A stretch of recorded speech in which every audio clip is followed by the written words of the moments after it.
5 আগস্টের সময় কিন্তু এই যে আমাদের উপদেষ্টাই কিন্তু কেউ কেউ তারা স্বীকার করেছেন তাদের হাতে অস্ত্র ছিল।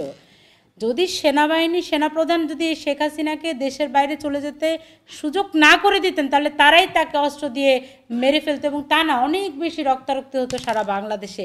এই অস্ত্রগুলোরও কোথায় পেল? শেখ হাসিনা চলে যাওয়ার পরে অস্ত্রগুলো কোথায় গেল? এটা তো আমাদের প্রশ্ন। অস্ত্রগুলো আসলো কোত্থেকে, অস্ত্রগুলো গেলই বা কোথায়?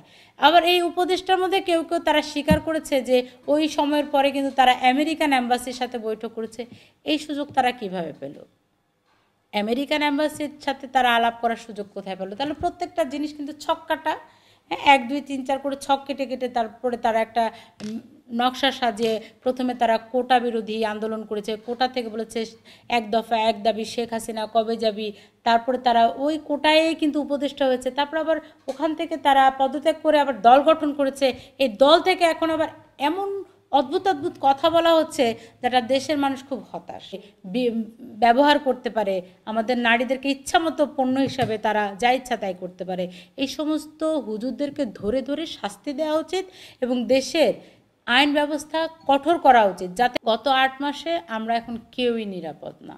দেশে যা চলছে 5 আগস্টের পর থেকে আমরা কেউই নিরাপদ না। আপনি এখান থেকে আপনি বাসায় যেতে পারবেন কিনা আপনার জানেন, আপনার মোবাইলটাও ছিনতাইকারী এসে ছিনিয়ে নিয়ে যাবে, আপনি তার বিচার পাবেন না।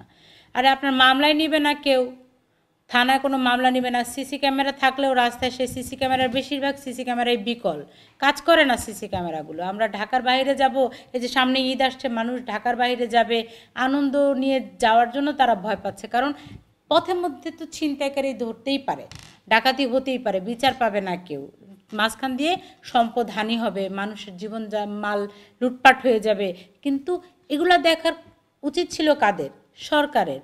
স্বরাষ্ট্র উপদেষ্টার যে টালমাটাল বক্তব্য, স্বরাষ্ট্র উপদেষ্টার এই টালমাটাল বক্তব্যই আমাদেরকে শেষ করে দিচ্ছে। উনি খালি বলে হচ্ছে, হবে, করছি, করব, কিন্তু কি হবে, কবে হবে, কিভাবে হবে তার কোনো সুনির্ধারিত কোনো রাস্তা তিনি দিতে পারছেন না। শুধু আসিয়া না তো, প্রতিটি ঘরে ঘরে এরকম হাজার হাজার আসিয়া গুমড়ে গুমড়ে কাঁদছে। কোনো কোনো ঘটনা আসে, প্রচারিত হয়, প্রকাশিত হয়, কিন্তু বেশিরভাগ ঘটনায় চাপা পড়ে যায়, হয়তো স্থানীয় প্রভাবের কারণে, টাকা পয়সার প্রলোভন দেখিয়ে, কিংবা চাপ প্রয়োগ করে, কিংবা বাবা মা নিজেই চেপে যায়, মেয়েটার ভবিষ্যতের কথা ভাবে, সামাজিক একটা স্ট্যান্ডার্ডের কথা ভাবে। কিন্তু এই ঘটনাগুলো কিন্তু ঘটছে, সব কিন্তু পত্রপত্রিকায় আসে না। তাছাড়া এখন বিগত 16 বছরেও এরকম ধর্ষণ, খুনের ঘটনা যেভাবে আসেনি, এরাও কিন্তু একইভাবে প্রকাশ করতে পারছে না, সরকারি একটা চাপ থেকেই যায়। অতএব এ ধরনের ঘটনা আমরা কোনোভাবেই প্রত্যাশা করি না। সংবাদ মাধ্যমের প্রথম শর্ত হবে সাদাকে সাদা এবং কালোকে কালো বলা। তা না হলে এই যে চতুর্থ স্তম্ভ, এই রাষ্ট্রের যে চতুর্থ স্তম্ভ, এই সংবাদ মাধ্যমের কিন্তু কোনো মূল্যায়ন থাকে না। অবশ্যই জনগণ সকালবেলা উঠেই কিন্তু একটা পত্রিকা পড়ে কী হলো দেশে সেটা জানার জন্য, শুধু তাই নয়, প্রতি মিনিটে কিন্তু অন্যান্য পত্রিকাগুলো তার স্ক্রল করে জানার জন্য। অর্থাৎ মানুষকে সঠিকটা জানানোই কিন্তু সংবাদ মাধ্যমের দায়িত্ব। আর সেই সংবাদ মাধ্যমের উপরে কিন্তু চরমভাবে কষাঘাত আনার চেষ্টা করছে অন্তর্বর্তীকালীন সরকার। বিগত বছরগুলোতে আমরা দেখেছি তারা বিভিন্ন রকমের রুলস রেগুলেশন দিয়ে এই সংবাদ মাধ্যমের ত্রুটি চেপে ধরার চেষ্টা করেছে বিভিন্নভাবে, এবারেও তাই করার চেষ্টা করছে। কিন্তু অন্যান্য দেশের দিকে তাকিয়ে দেখেন, তারা বেশি বেশি সাংবাদিকদেরকে প্রমোট করে, কারণ একটা দেশে যত বেশি সাংবাদিক হবে, যত বেশি সংবাদপত্র হবে, যত বেশি মিডিয়া থাকবে, ও দেশের জন্য কিন্তু ভালো। হ্যাঁ, এরকম হাজার হাজার আসিয়া ধর্ষিত হয় কিন্তু তারা বিচার পায় না। এই যে আসিয়ার বোন সহকারে কিন্তু চিহ্নিত হয়েছে, আসিয়ার বোনের যে জবানবন্দি, সেই জবানবন্দিতে কিন্তু সেই মেয়েটাও সামাজিকভাবে হেয় প্রতিপন্ন হলো, একটা পরিবার ধ্বংস হয়ে গেল। এদেরকে নিয়ে খুব উন্মাতাল রাজনীতি চললো, কিন্তু শেষ পর্যন্ত এরা পেল না কিছুই। এরকম রাজনীতি চলছে বিধায় তো আমাদের দেশের এই অবস্থা। মেয়েদেরকে লেখাপড়া করতে দিতে চায় না বাবা মা, হাতে হাতে করে স্কুলে নিয়ে যায় কয়দিন, তারপর বিয়ে দিয়ে মনে করে আমার ঝামেলা চুকে গেল। মেয়ে সন্তান জন্ম নিলেই এখনও এই স্বাধীনতার 54 বছর পরেও, এই 2025 সালেও বাংলাদেশের অনেক বাবা আছে, অনেক মা আছে, ভ্রু কুঞ্চে ছোটো বাচ্চাটা দিয়ে তাকে আর মেয়ে হলো, এটা তো একটা যন্ত্রণা। মেয়ে হয়ে জন্ম নিয়েছি। আমার বাবা কখনো এটা ভাবেনি যে আমি একটা যন্ত্রণা। আমার বাবা আমাকে ঢাল তলোয়ার হিসেবে তৈরি করেছেন, বড় করেছেন, লেখাপড়া করে শিক্ষিত করেছেন, আমাকে সর্বোচ্চ চেষ্টা করেছেন, তার নিজের অর্থ দিয়ে দেশের বাইরে পাঠিয়ে চেষ্টা করেছেন আমি যেন একজন মানুষ হয়ে গড়ে উঠতে পারি। কিন্তু সারা বাংলাদেশে কয়টা বাবা মা পারে? আমরা মেয়েরা এখনও পরিবারের কাছে বোঝা। এবং এই জন্যই হুজুররা বক্তব্য দেয় কি দেখেন, বক্তব্য দেয় নারীর কোনো আত্মা নেই।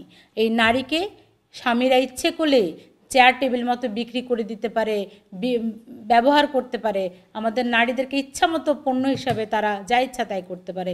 এই সমস্ত হুজুরদেরকে ধরে ধরে শাস্তি দেওয়া উচিত এবং দেশের আইন ব্যবস্থা কঠোর করা উচিত, যাতে আর কোনো আসিয়া ধর্ষিত না হতে পারে এবং কোনো ধর্ষিত আসিয়াকে নিয়ে রাজনীতি না হয়। কারণ প্রত্যেকটা আসিয়া সুন্দর সুস্থ জীবন যাপনের জন্য এই পৃথিবীতে জন্ম নেয়। গত 8 মাসে আমরা এখন কেউই নিরাপদ না। দেশে যা চলছে 5 আগস্টের পর থেকে আমরা কেউই নিরাপদ না। আপনি এখান থেকে আপনি বাসায় যেতে পারবেন কিনা আপনার জানেন, আপনার মোবাইলটাও ছিনতাইকারী এসে ছিনিয়ে নিয়ে যাবে, আপনি তার বিচার পাবেন না। আরে আপনার মামলায় নিবে না কেউ, থানায় কোনো মামলা নেবে না। সিসি ক্যামেরা থাকলেও রাস্তায় সেই সিসি ক্যামেরার বেশিরভাগ সিসি ক্যামেরাই বিকল, কাজ করে না সিসি ক্যামেরাগুলো। আমরা ঢাকার বাইরে যাব, এই যে সামনে ঈদ আসছে, মানুষ ঢাকার বাইরে যাবে আনন্দ নিয়ে যাওয়ার জন্য তারা ভয় পাচ্ছে, কারণ পথের মধ্যে তো ছিনতাইকারী ধরতেই পারে, ডাকাতি হতেই পারে, বিচার পাবে না কেউ, মাঝখান দিয়ে সম্পদ হানি হবে, মানুষের জীবন মাল লুটপাট হয়ে যাবে। কিন্তু এগুলা দেখার উচিত ছিল কাদের? সরকারের। স্বরাষ্ট্র উপদেষ্টার যে টালমাটাল বক্তব্য, স্বরাষ্ট্র উপদেষ্টার এই টালমাটাল বক্তব্যই আমাদেরকে শেষ করে দিচ্ছে। উনি খালি বলে হচ্ছে, হবে, করছি, করব, কিন্তু কি হবে, কবে হবে, কিভাবে হবে তার কোনো সুনির্ধারিত কোনো রাস্তা তিনি দিতে পারছেন না। শুধু তাই নয়, 5 আগস্টের সময় কিন্তু এই যে আমাদের উপদেষ্টাই কিন্তু কেউ কেউ তারা স্বীকার করেছেন তাদের হাতে অস্ত্র ছিল। যদি সেনাবাহিনী সেনাপ্রধান যদি শেখ হাসিনাকে দেশের বাইরে চলে যেতে সুযোগ না করে দিতেন, তাহলে তারাই তাকে অস্ত্র দিয়ে মেরে ফেলতো এবং তা না অনেক বেশি রক্তারক্তি হতো সারা বাংলাদেশে। এই অস্ত্রগুলোরও কোথায় পেল? শেখ হাসিনা চলে যাওয়ার পরে অস্ত্রগুলো কোথায় গেল? এটা তো আমাদের প্রশ্ন। অস্ত্রগুলো আসলো কোত্থেকে, অস্ত্রগুলো গেলই বা কোথায়? আবার এই উপদেষ্টার মধ্যে কেউ কেউ তারা স্বীকার করেছে যে ওই সময়ের পরে কিন্তু তারা আমেরিকান অ্যাম্বাসির সাথে বৈঠক করেছে। এই সুযোগ তারা কিভাবে পেল? আমেরিকান অ্যাম্বাসির সাথে তারা আলাপ করার সুযোগ কোথায় পেল? তাহলে প্রত্যেকটা জিনিস কিন্তু ছক কাটা। হ্যাঁ, 1 2 3 4 করে ছক কেটে কেটে তারপরে তারা একটা নকশা সাজিয়ে প্রথমে তারা কোটা বিরোধী আন্দোলন করেছে, কোটা থেকে বলেছে 1 দফা 1 দাবি, শেখ হাসিনা কবে যাবি, তারপরে তারা ওই কোটায় কিন্তু উপদেষ্টা হয়েছে, তারপর আবার ওখান থেকে তারা পদত্যাগ করে আবার দল গঠন করেছে। এই দল থেকে এখন আবার এমন অদ্ভুত অদ্ভুত কথা বলা হচ্ছে যেটা দেশের মানুষ খুব হতাশ।